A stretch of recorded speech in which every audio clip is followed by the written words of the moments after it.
नमस्कार मित्रांनो, स्वागत आहे तुमचं आताच्या ब्रेकिंग न्यूजमध्ये.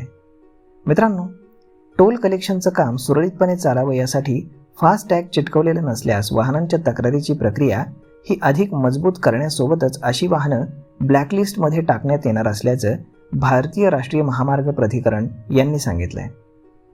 वार्षिक पास आणि बहुलेन मुक्त प्रवास या पथकर वसुलीच्या आगामी उपक्रमांच्या पार्श्वभूमीवरती फास्टॅगची सत्यता आणि यंत्रणेची विश्वासार्हता सुनिश्चित करण्यासाठी या समस्येचं निराकरण करणं अत्यंत महत्त्वाचं आहे, असं NHIनं स्पष्ट केलंय. पथकराची प्रक्रिया सुरळीत चालावी यासाठी NHIनं पथकर संकलन करणाऱ्या कंपन्यांना फास्टॅगबाबतची तक्रार तात्काळ करता यावी आणि अशा वाहनांना ब्लॅकलिस्ट करण्यात यावं असं धोरण अधिक सुलभ करण्याचा निर्णय घेतलाय.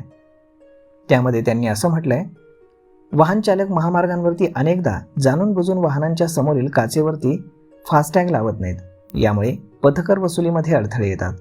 परिणामी पथकर नाक्यांवरती वाहतूक कोंडी, चुकीची शुल्क आकारणी, पथकर बाह्य मार्गिकेचा गैरवापर होणं, पथकर वसुलीची यंत्रणेमध्ये व्यत्यय येणं असे प्रकार घडतात. याच पार्श्वभूमीवरती NHIनं उपाययोजना करत एक ईमेल खातं सुरू केले. पथकर संकलन करणाऱ्या कंपन्यांना फास्टॅग चिटकवलेल्या नसलेल्या वाहनांची तात्काळ तक्रार करण्याचे निर्देश देण्यात आलेत. त्यानुसार अशी वाहनं तत्काळ काळ्या यादीमध्ये टाकण्याची व्यवस्था केली जाईल असंही NHIनं म्हटलेलं आहे.